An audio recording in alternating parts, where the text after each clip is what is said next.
just want to make sure I have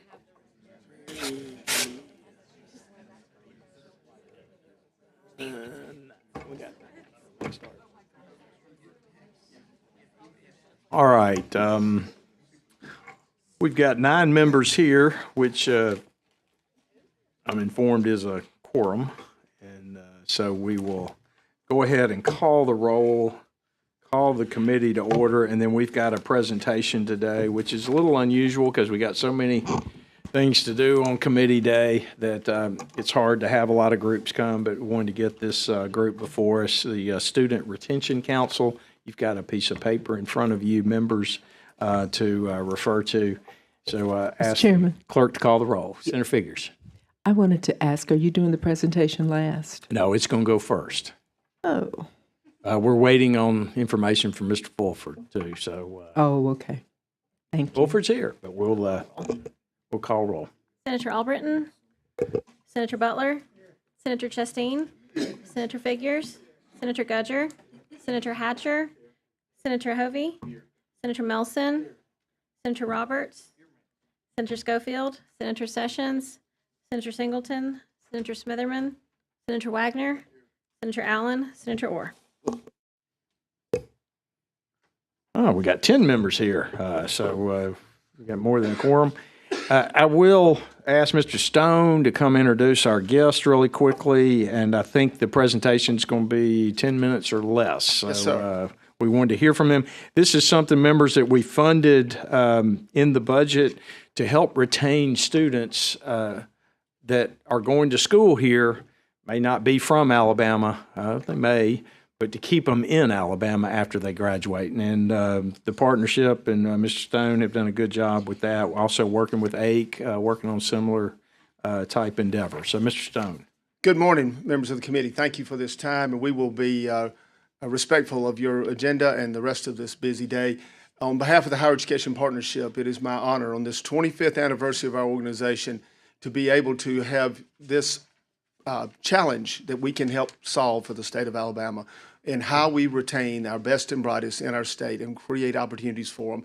And I'm honored to present to you today members of our Student Retention Council, which makes up all 14 of our public universities. So I'm going to turn it over to the students, and thank you for supporting that, and we're honored to be here. Thank you. Good morning, Mr. Chairman and committee members. Thank you again for the opportunity to share with you the project that we've been working on over the course of this last year.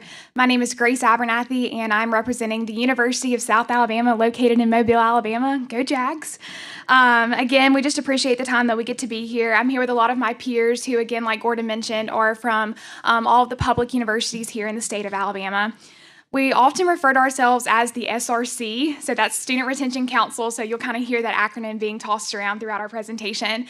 So what is the SRC? Like Gordon mentioned, there are 14 public universities here in the state of Alabama, and there's one student from each public university that serves on this council. We were appointed by our university president, and we are the voice of over 180,000 students and have been working to encourage more students to consider a career right here in the beautiful state of Alabama. Our council was formed with 2 goals in mind. The first goal was to have constructive conversations about why college graduates were leaving Alabama. And the second goal was to be the voice of our peers and to express their concerns and determine opportunities for growth and improvement. The Student Retention Council is able to provide a unique voice and a unique perspective because we are Gen Z. And so research does show that we are more likely to respond to relationships and peer-to-peer interactions to effectively communicate and cultivate a mindset for change. This research points to the value of the SRC and serves to emphasize our role as messengers to our peers. From this research, we work to design a project that will provide the best information to our peers and gather responses from community leaders. My colleague, Ella Beth, is going to continue on with her presentation. Thank you, Grace. I'm Ella Beth Kirkland, a representative for Troy University on the Student Retention Council.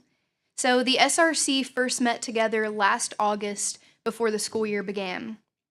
After reviewing already existing Retain Alabama survey research, we analyzed it in the context of our own universities, bringing to the table our own experiences as college students in Alabama.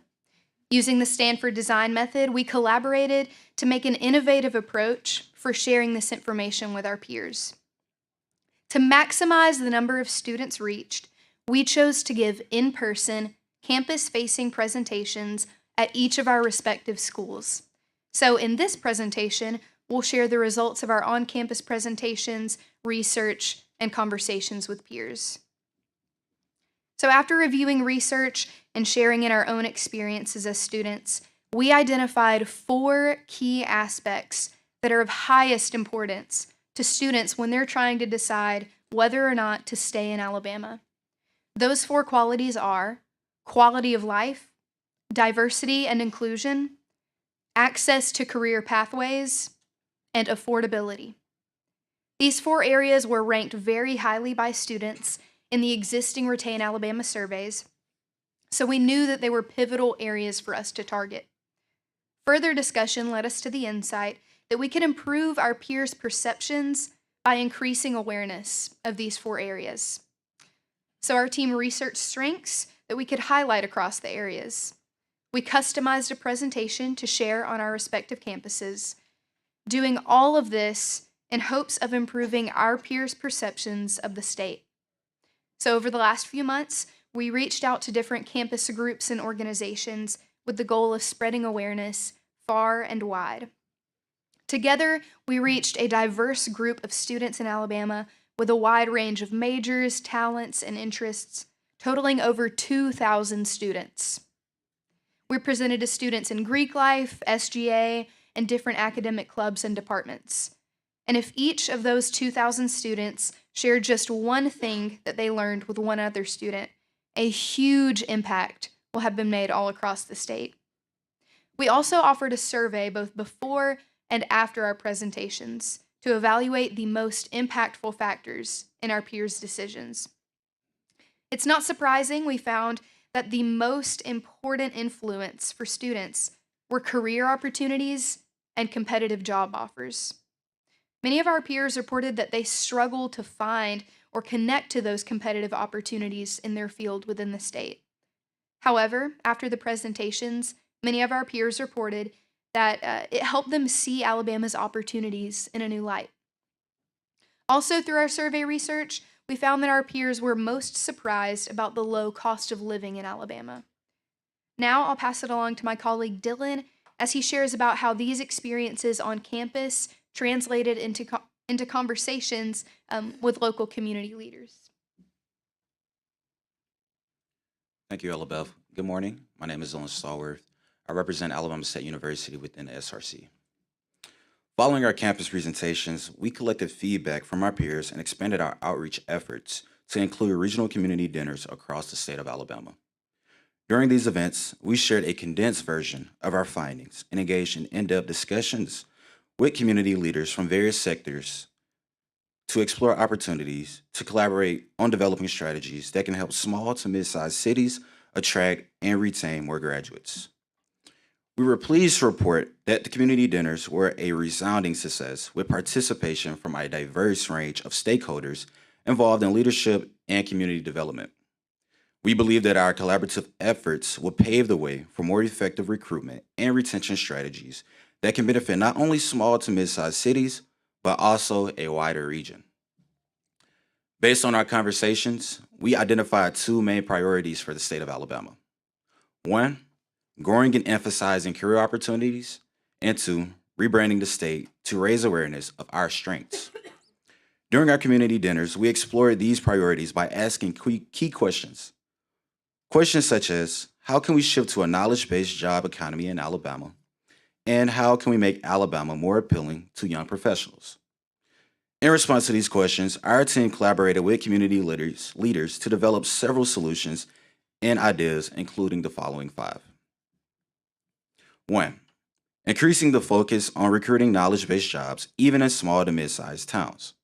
2, creating programs that connect students with community employers to pay internships early in their college careers. 3, encouraging exploration of opportunities outside of one's major and raising awareness and degree programs that are not related to a particular field. 4, utilizing social media and digital marketing to promote small and mid-sized towns using influencer-style marketing techniques. And last, hosting regular young professional or college student nights and local businesses featuring entertainment and cost-saving promotions to attract the crowd. These recommendations represent just a few of the many possibilities that emerge from our discussions. The SRC is excited to continue working with community leaders to pursue these and other strategies that will help Alabama reach its full potential. I will now pass it to my colleague, Grace, to conclude our presentation. Along with this big undertaking, an additional project that the SRC took on was reviewing job searching platforms to determine what was working and what wasn't working when it came to reaching students. We determined that media platforms were a lot more likely to reach students, and especially those that focused on a variety of categories within the city that it was appealing to. So the ones that focused on job opportunities, potential places to live, community events, those were deemed most effective to help encourage students to stay right here in the state of Alabama. In finishing our project, the SRC created a plan for future outreach and strategies that can be used for next year's retention council to help amplify the impact that we've been able to have.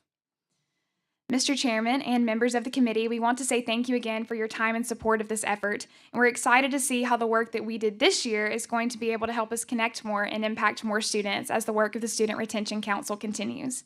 Again, thank you all for your time, and we're happy to answer any questions. Thank you so much. Good job. Thank you, Mr. Stone. You each make us proud of these young individuals that are going to colleges in our state. We're proud of our four-year schools, but it's bittersweet. They come here for education if they leave our state, and that's the reason it's so important that we have them stay and reside and work here and put their roots down and choose to remain in Alabama. And we'll be around all day if you'd like to meet with us. They have reports that they can give to you and share with you any insight.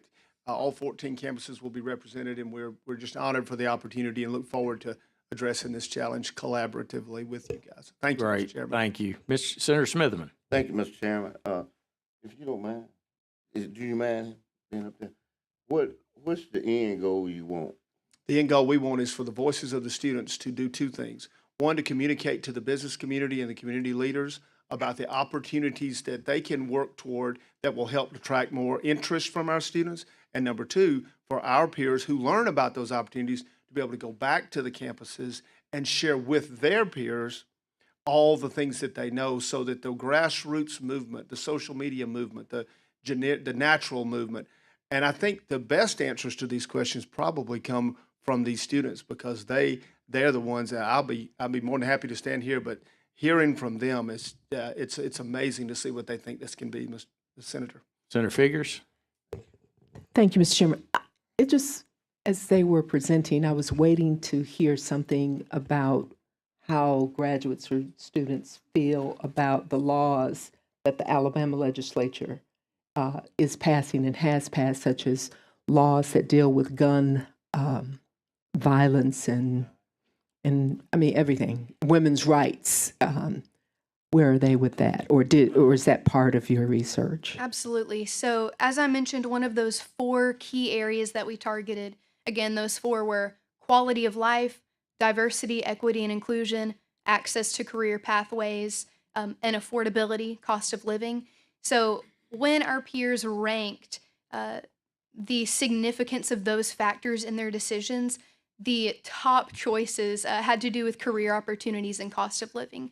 So it's not to say that those things aren't certainly important, because I think we can all agree our generation does care about those topics. But from our peers, we heard that they're just not, that gap is not being bridged between them and the competitive job opportunities in their field that they want. And that's the primary concern that we'd like to address. Those are the things that are important to them now at this stage in their lives. For Okay. sure, yes. Thank you. Thank you, Mr. Chairman. All right, Senator Singleton, we need to move on, members. Senator Singleton. I'll be very brief, Mr. Chairman. Mr. Chairman, I serve on the Innovate Corporation, and I just want to say kudos to these students and to this SRC Council.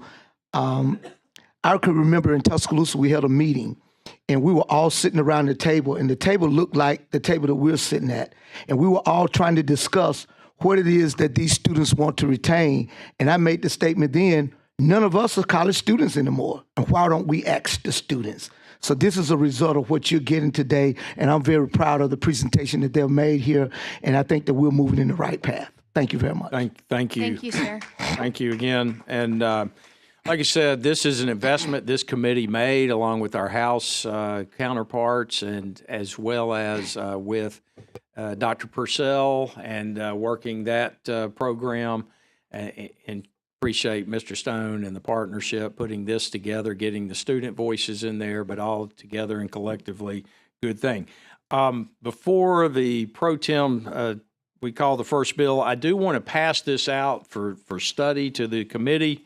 This is a track of our total, that'd be sales tax, income tax, corporate income tax, receipts for the ETF, and let the committee look at this. And what I want to refer to you is the far right side, which is this this current year, fiscal year, starting in October, to show you the slowing growth of our educational receipts.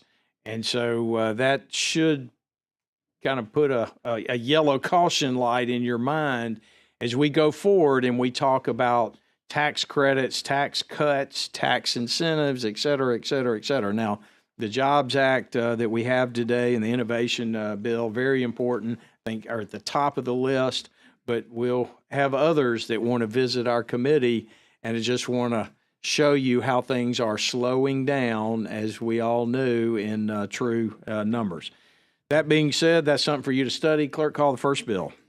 House Bill 241 by Representative Garrett. We do have Representative Garrett here, but I think the pro tem's going to, as Senate sponsor, address the bill to the committee. Mr. Pro Tem. Thank you, Mr. Chairman. I appreciate so much the opportunity to be with you all. Let me first off say how much I appreciate Chairman Garrett and his effort and all of his intellect lent to this particular piece of legislation that is very, very important to the people of Alabama. I just wanted to give you a couple of brief topics that I think are important, give you some highlights on some things that are different, and if there's some other discussion we need to have, we'll have it. And then move on to Senator Singleton, who has another piece of legislation in this package that many of you have seen as defined as the plan. Obviously, in 2015, Alabama Jobs Act was passed, and as a result, we have attracted $22 billion in new capital investment, 40,000 new jobs. In rural communities, 50 projects and $3.5 billion in capital investment that yields almost 6,000 new jobs. So if we look at the success, not even in just Alabama, but also $1.9 billion in foreign companies and foreign country investment in regards to the Alabama Jobs Act, we have had great success.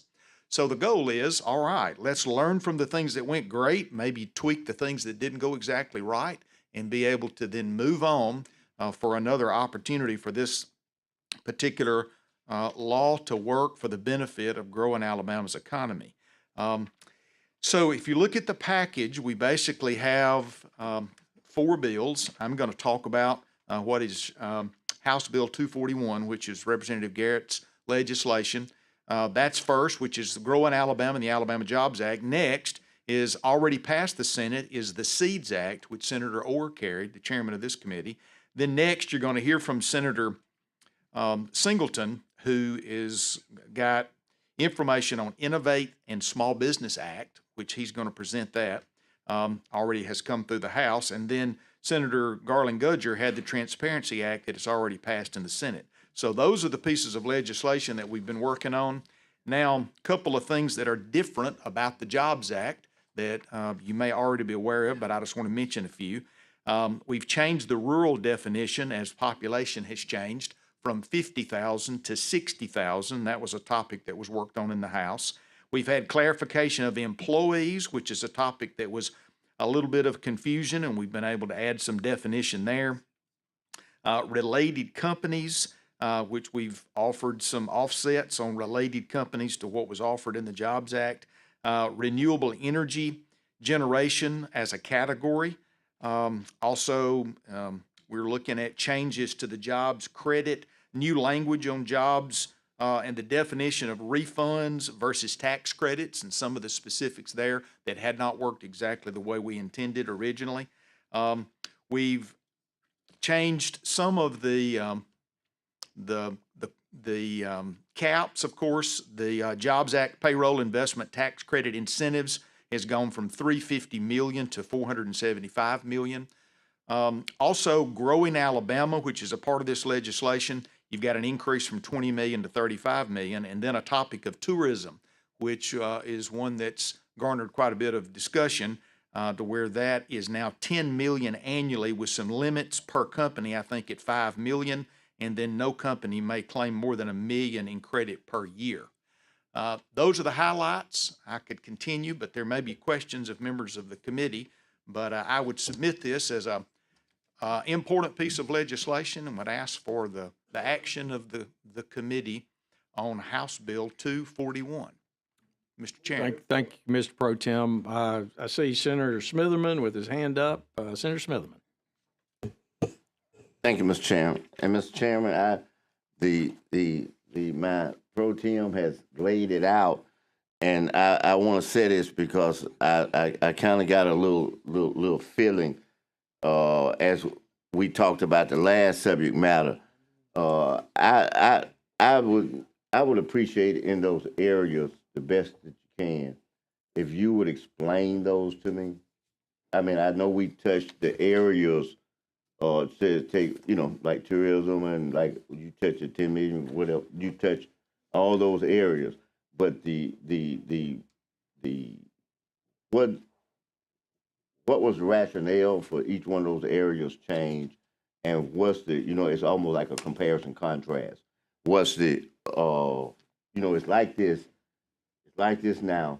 Based on it like this, we saw that we needed to move and do A, B, C, or D, because we did A last time, and in order for A to be successful or expand or grow or whatever, we've got to do B, C, D.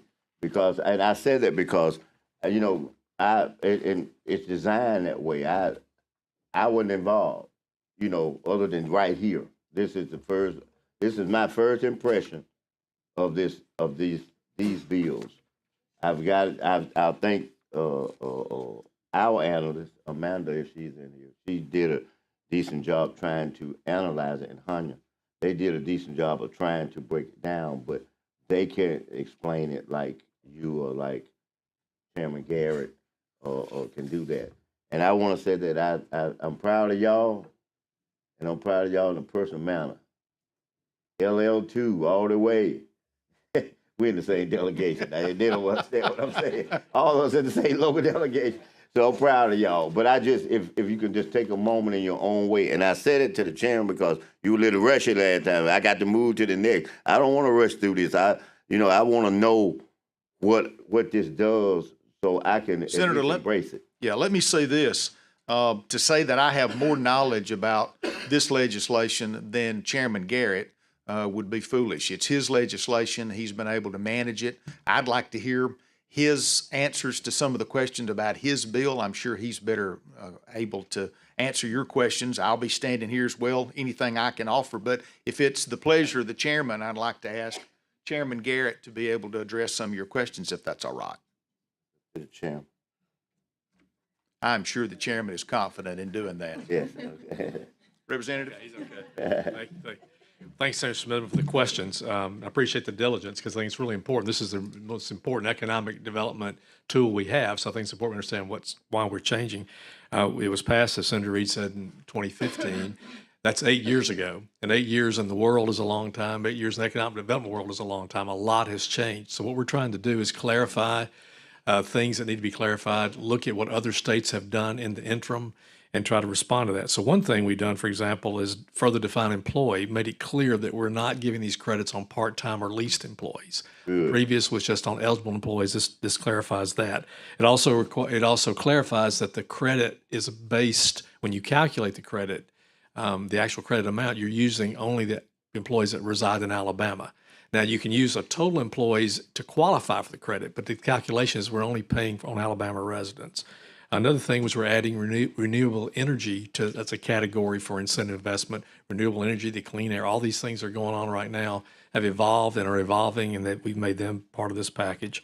We also previously in the previous Jobs Act had one paragraph on tourism, and it just didn't really have any specifics or parameters. So we've taken that paragraph out, added 7 pages that clarify what the tourism credit requirements are, what the parameters are, and how to qualify for those. That's wonderful. And set caps for that.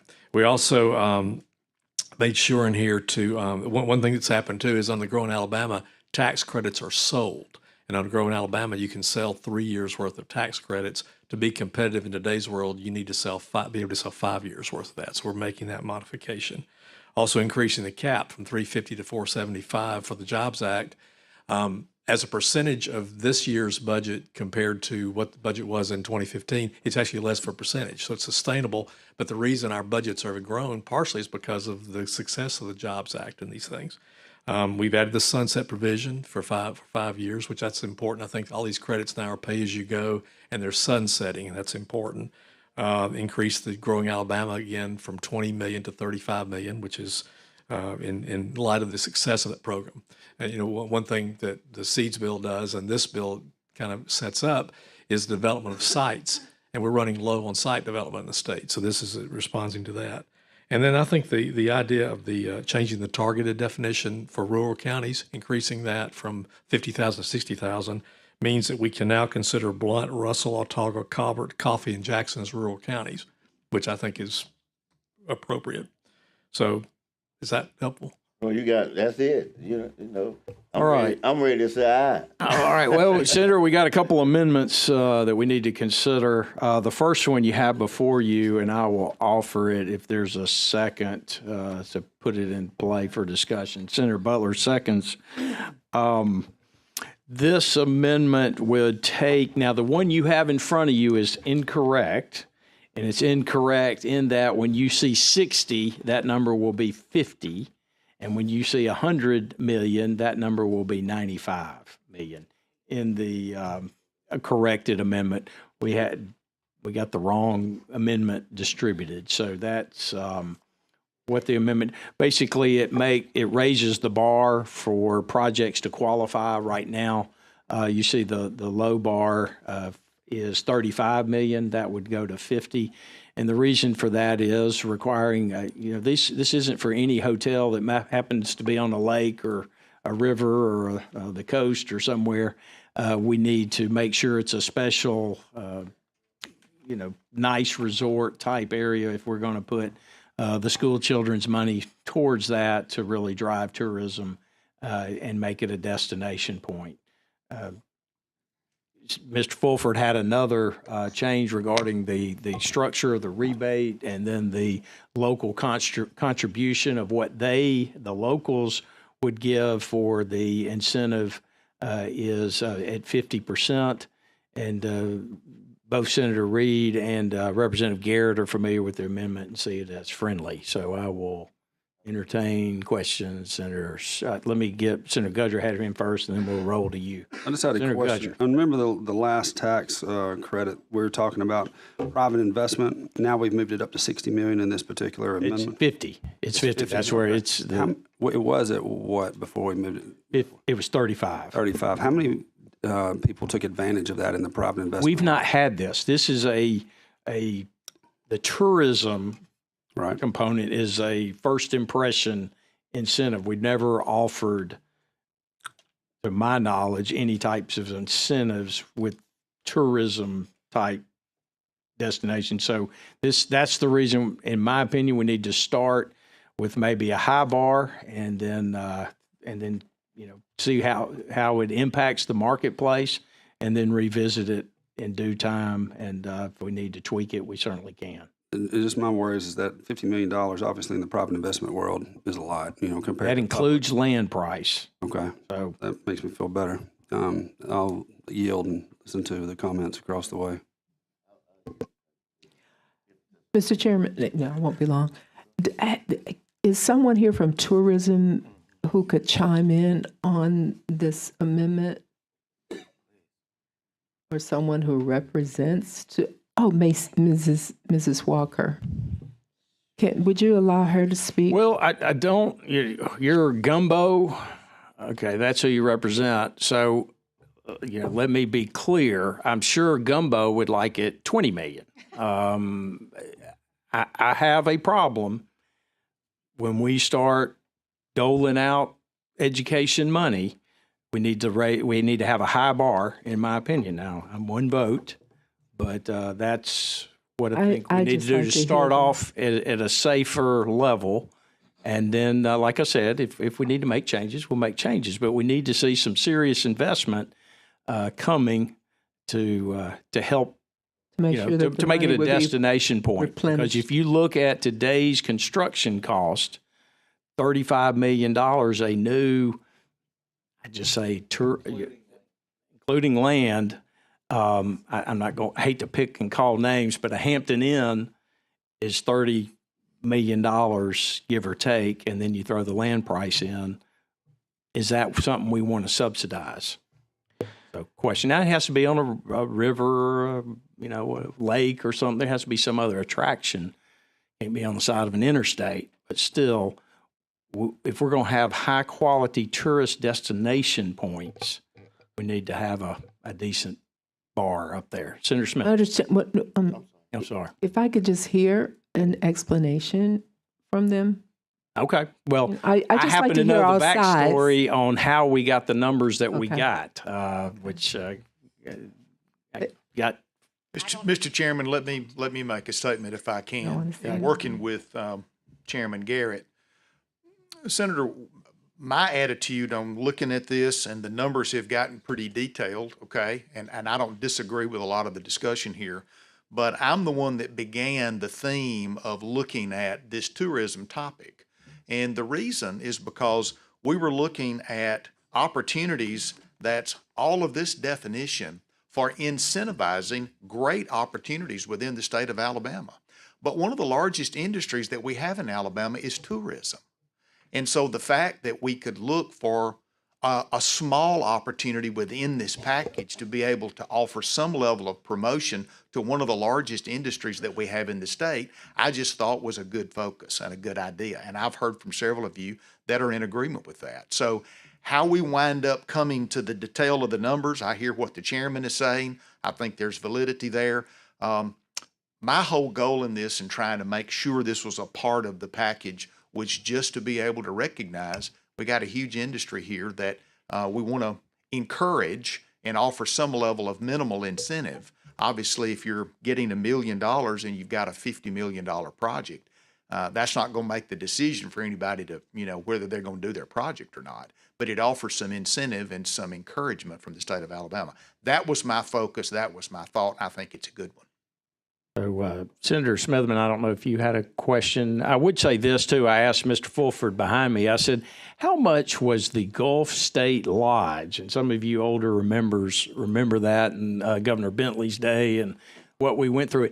He said in excess, not talking about the land, in excess of $100 million. And that was before inflation and all the high price of construction costs. So that's maybe a rough bar for that facility that I think most of you all are familiar with, that we need to have a good bar to get to use the children's money in that regard. Senator Smithman. Thank you, Mr. Chairman. I have a comment, but when you mentioned it about the Gulf Lodge, I had to smile because it brought back some pretty good memories.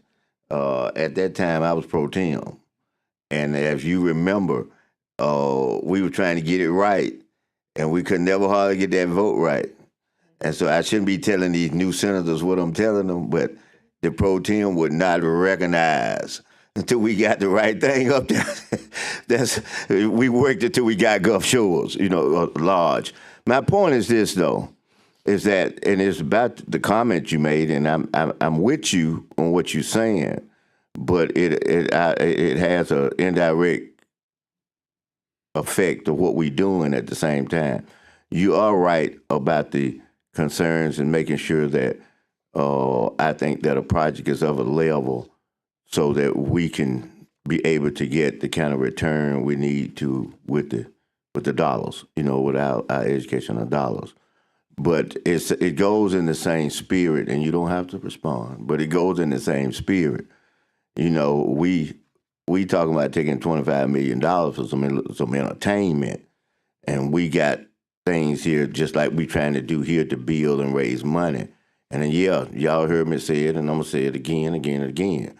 You know, we got $25 million that we putting in something that it ain't gonna produce no $25 million back like that. It's gonna do good if it breaks even. And yet we got judges out there. We need $5.4 million. We talking about $50 million. We talking about 25 over there. We talking about $5 million to produce the revenue each one of those positions produce on a yearly basis. Sometime we gotta focus on getting out of the fun stuff and getting into the work stuff. And if we're gonna use money, and it's there. I'm not knocking going the fun thing, but you don't go out to play and you ain't even got your house straight. You know, and I'm just saying that we need to get our judicial house straight for $5.4 million so that we can make millions and millions more dollars to go back into the education and the general fund budgets. So thank you very much. Senator Singleton. Yes, Mr. Chairman. While I respect what you're trying to do, I know that when I look at my district, maybe some of you may not think that nobody ever want to come to West Alabama and want to do anything, but this would kill any potential tourism investment. Even with land in my area, probably wouldn't come up to no $60 million, you know, if they were trying to do something in the area.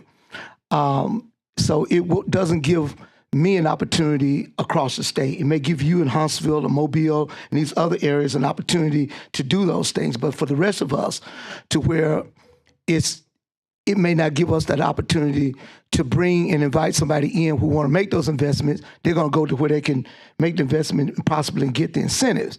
But if the incentive cap is so high and they want to invest $35 million, they can't get an incentive on my end of the state. And so with that, I hear what you're saying, and I want to protect our children's dollars.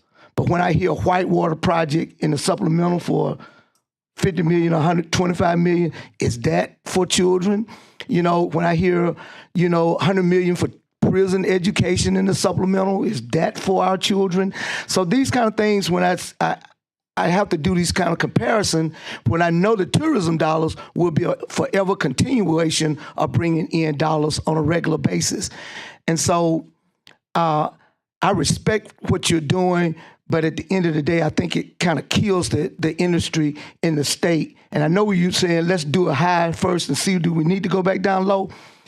But at the end of the day, it kills my area if someone want to come and invest $25,000, $30,000, or that Hampton Inn. Hampton Inn is just like a Marriott to me. Okay, I keep telling y'all, if I can get 50 jobs, it's like 2,000 for me, but we don't have an incentive for 50 jobs versus 2,000 jobs. So I think it becomes to be discriminatory across certain parts of the state that cannot get those investments coming in when the bar is set so high. Thank you. All right. Any other comments on the amendment? Yes, sir. Figures? Okay. I hear Senator Singleton, and yes, I am in Mobile, but I'm a state senator, and my heart goes out to this entire state. So is there some type of language that we can add to this amendment that would take into consideration these various type areas? Because they do need the jobs and the incentives as well. I guess I get into, are we looking to incentivize destination point, what I would call a destination point, as opposed to the Hampton Inn on the side of the road, or the Fairhope, Fairfield or whatever, which is in my area. They're building a new one downtown. It's the only one downtown. It's going to be the nicest hotel in town. Amen. And Well, those that's down to become 50,000. destination points where people don't have a Anyway. place to stay. All that being said, let's move on. Let's call the roll on the amendment. But you didn't answer my question. I think we can talk about, one thing that's jumping out in my head is there a possibility to have a sliding scale for the land cost? That's a variable something here. to get with Senator Singleton and others who represent those areas. I think it's important that we consider that. Thank you. Mr. Chairman. I had one more comment, Senator. Yeah, I do want to comment briefly. I think context matters. I keep hearing about Whitewater here in Montgomery. I do represent Montgomery. That was never intended to be a part of the educational supplemental budget. And if the case can be made for educational opportunities, we're talking about an ecosystem that it also offers. But we were talking about the Gateway Project. I believe in the educational supplement, there may have been about $332 million devoted to economic development. So I am concerned that here in Montgomery we're talking about an entertainment area that for the most part reduces it to something that first of all was never intended to be necessarily a part of the educational supplemental budget. But if it was, the case can still be made for what it will do from an educational standpoint, not the least of which is to talk about the physics of the rapids and what we will do when the zip line goes across the ecosystem across the Alabama River. So science teachers, physical education teachers, all are interested in that. Now, having said that, I am fully aware of the fact that when it comes down to education dollars, how important it is for us to do what it is I think all of us want to do, which is to be sure we create a solvency so that we are doing the job of educating our young people. And I think it can be done. And maybe this is something that we'll carry over to work on, but I do want to make that clear because unfortunately an article was printed in the newspaper and it put the city of Montgomery in a negative light. So like Senator Figger said, we are concerned about all of our folk in the state of Alabama, and we want to do right by them. But I do want to say that my granddaddy was right. He says a hit dog will holler, so I guess I'm the hit dog. And I'm going to definitely speak for our people here. Thank you. All right. Let's call the roll on, or call the vote on the amendment, please. Senator Albritton, Senator Butler, Senator Chastain, Senator Figures, Senator Gudger, Senator Hatcher, Senator Hovey, Senator Melson, Senator Roberts, Senator Schofield, Senator Sessions, Senator Singleton, No, it's written. Senator Smitherman, Senator Wagner, Senator Allen, Senator Orr.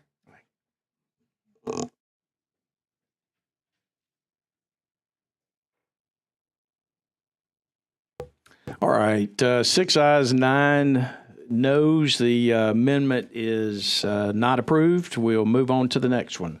Senator Albritton.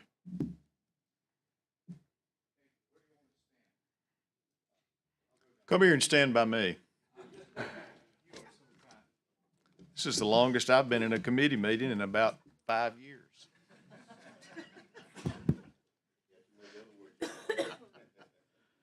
We're on, I think, HB 241, is that correct? That is correct. Ladies and gentlemen, I have an amendment here. I think it's in your package. It's the one that is 3 pages long. To build the scenario here, this is a tax credit bill. I will call your attention. I received a list yesterday that indicates that there are 27 separate bills that are filed in the system right now between the House and Senate dealing with tax credits, the expansion of and the renewal of and the development of and creation of tax credits. I point that out because that's what we're dealing with here. Tax credits cost money. It costs money to the ETF, and it costs money to the general fund also. So forgive my overbearing concern when we have tax credits that is targeted to revenues that's coming out of the general fund, which part of these do. What I'm trying to accomplish with this amendment is isolate, not take away from, the source of revenue that's tagged here. And that is dealing with tax credits, dealing with the specific tax coming off the utility tax. And it gets complicated from there. But all I'm trying to do with this amendment is isolate that tax is the only source it can come from. My concern is that there's language there that appears to open up an avenue so that if that tax money is gone from other tax credits, that it will sweep into other revenues. Now, that's my concerns. I've been in the back with the stakeholders and other nefarious folks, and my arms are all hurting greatly. I am willing, based on the good faith efforts that we're trying to make here, not to present it at this point. I'll reserve the right, though, to bring it to the floor should we have some more difficulties. Or I think we're finally coming to understand where each of us are, but we haven't had the time to develop the resolution. So, Mr. Chair, if I might, I would like to not present this. I'll hold this and see if we can get this resolved before we approach it. Okay. So you're And just for discussion's sake only. Yes, sir. I hope I can get by without having to change this up. Okay. Thank All right. Thank you. All right. We're on the bill, HB 241. Senator Melson had his hand up. Moves. Senator Smitherman seconds. Any other discussion on the bill? All right. Clerk, call the roll. Senator Albritton? Senator Butler? Senator Chastain? Senator Figures? Senator Gudger? Senator Hatcher? Senator Hovey? Senator Melson? Senator Roberts? Senator Schofield? Senator Sessions? Senator Singleton? Senator Smitherman? Senator Wagner? Senator Allen? Senator Orr?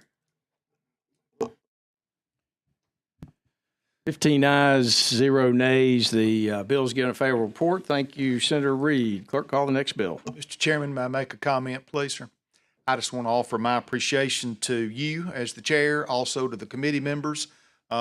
Ladies and gentlemen, it's obviously there was a lot of discussion on this topic, and if this needs to continue to be an issue that we address as we get to Thursday, and you all have thought and idea, then I'm certainly going to be continuing to be open, listening to things that you think are important, and how we make this legislation be exactly what we need it to be. So with that, I also want to thank Chairman Garrett for his effort and hard work on this legislation and appreciate him being here today. Thank you, Mr. Chairman. Thank you, Senator Reed. Clerk, call the next bill. House Bill 247 by Representative Daniels. Senator Singleton. Thank you. Mr. Chairman, we want Representative Daniels up there too. I agree with that. You ain't getting no free ride up here, baby. Come on up here. Get on up there with him. Thank you, Representative Daniel, because he handled this bill so eloquently in the House. Sharp as a tack. Go ahead. Well, I'd certainly like to yield to the senior senator from West Alabama. Thank you, Mr. Chairman, the members of this committee. This is a very simple bill. What this bill does is the Small Business Act. This particular piece of legislation removes the accelerated program from Commerce to the Innovation Corporation. Those members, those senators that were not around during the Innovation Commission, the commission was tasked with identifying ways to encourage and include entrepreneurship and growth in the state of Alabama, as well as looking at some of our natural resources and assets in an effort to start marketing to folks from outside, welcoming them to Alabama, as well as standing up small businesses within the state of Alabama. And so what this does is it provides $25 million to support Innovate Alabama in their efforts to engage more small businesses in the state of Alabama. It also requires that the CEO and the executive team has 1 year to move to the state of Alabama, and they have to have 75% of their employees within the state of Alabama in order to qualify for the SBIR or STTR grant, whether in phase 1 or phase 2 of that particular process before commercialization. And so this is a bill that will really elevate our small business infrastructure in the state of Alabama with an emphasis on veteran-owned, minority-owned, and women-owned businesses within the state of Alabama, but also gives us an opportunity to relocate some of these small businesses to some of our rural communities to be able to provide job growth and opportunity for the state of Alabama. All right. Thank you. Anything else, Senator Singleton? All right, any, I got a question. Senator Smitherman. What does it do, Senator Singh? Same thing.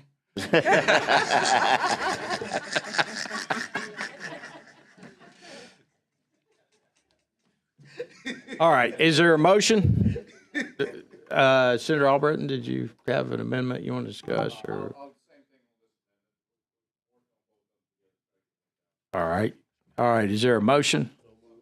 All right, it's been moved, Senator Smitherman, seconded Senator Figures. Call the roll. Senator Albritton, Senator Butler, Senator Chastain, Senator Figures, Senator Gudger, Senator Hatcher, Senator Hovey, Senator Melson, Senator Roberts, Senator Schofield, Senator Sessions, Senator Singleton, Senator Smitherman, Senator Wagner, Senator Allen, Senator Orr. 16 ayes, 0 nays. The bill's given favorable report. Thank you, Representative and Senator. Thank you, Mr. Chairman. Clerk, Thank you. call the next bill, please. Senate Bill 57 by Senator Weaver. Senator Weaver, thank you for your patience. Thank you, Mr. Chairman and committee members. At the beginning of the legislative session, you all should have received an interim report from the Healthcare Workforce Task Force that I've been chairing for the past year.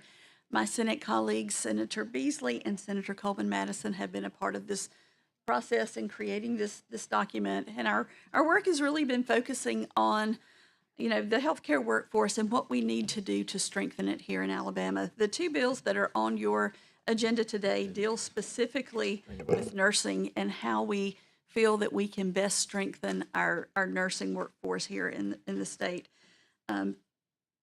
SB 57 deals with nurse educators, and SB 60 deals with advanced practice nurses, because we feel like those are the two areas where we really need to focus our attention.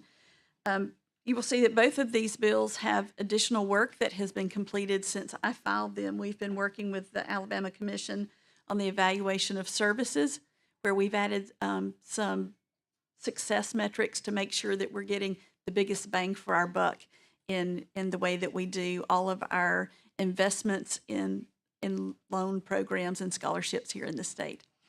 So with that, SB 57 again has to do with the Board of Nursing program for nurse educators, and it does have an amendment with it based on our work with ACEs.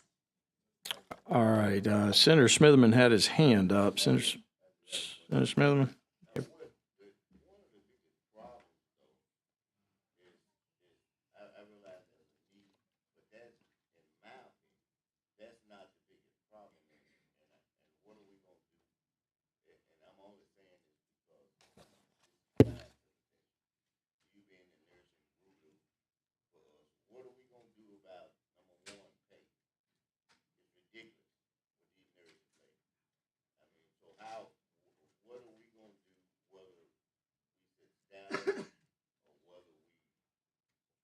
Whatever it is, I like to know what we're going to do about that. And number two, in this education, you have these nurse practitioners that go back and do all this work, and this education and everything else. But in this state, unless they work for a small private company, a medical group who will elevate them, they just glorified RN in the state of Alabama. I've seen the comparison. We always talk about what other states do, but I did look at what the salary was. It's ridiculous what our neighboring state is paying the people in those areas and what we are paying. So what are we going to do about that, about those two aspects as it relates to even education? They're going to have to do all this education and do all of this. And I know you're trying to make it easy for them to do it, but what's the purpose of doing it if it's not going to enhance their pay or enhance So our task force is a 3-year task force. We're in year 1. The things that you brought up are things that we will certainly be addressing. The task force will reconvene after the legislative session, and we will be talking about those things. All right, heard a motion of Senator Roberts. Is there a second? Is that for the amendment? Senator Smitherman. We do have an amendment. Has somebody got, okay, Senator Roberts moved on the amendment, is seconded by Senator Gudger. You want to explain the Sure. amendment, The Senator? amendment is something that we created to streamline the process for the repayment obligations. There had been some confusion with the previous way it was done, and the nursing board and the committee thought we could streamline it to make it more friendly and to manage it more appropriately by doing that. And we also, again, worked with the Alabama Commission on Evaluation of Services because we are adding success metrics, and we're going to define how this program is successful as we go into it. Because in the past, although I think the Board of Nursing has done a really good job in the way that they've managed this program, all of our investments that we make in workforce, we believe should have defined parameters to measure success so that we make sure we're getting the biggest bang for our buck with our state dollars as we invest them. All right. Any objection to using the previous roll on the amendment? Seeing none, 16 ayes, 0 nays, the amendment is adopted. Senator Sessions moves on the bill, seconded Senator Smitherman. Any objection to using the previous roll? Unanimous. No. 16-0 and 0. Bill's given favorable report. Clerk, call the next bill. Senate Bill 60 by Senator Weaver. The Senate Bill 60 is the second bill, which focuses on advanced practice nurses. It does have a sub, and this sub was created by the Board of Nursing and the Alabama Commission on Evaluation of Services, so that as they looked at it, the work that they did from the original bill was then incorporated into the sub to add the success metrics of how we define success to make sure that we're getting the results that we need from the dollars that we invest. All right. Is there a motion on the substitute? Senator Allen moves, is seconded. Senator Butler. Any discussion on the substitute? Any objection to the previous roll? 16 ayes, 0 nays. The substitute is adopted. Is there a motion? Senator Figures moves. Is there a second? Senator Melson seconds. Any objection to the previous roll? 16 ayes, 0 nays. Bill's given favorable report. Thank you, Senator Thank Weaver. you, Mr. Chairman and committee. We are adjourned.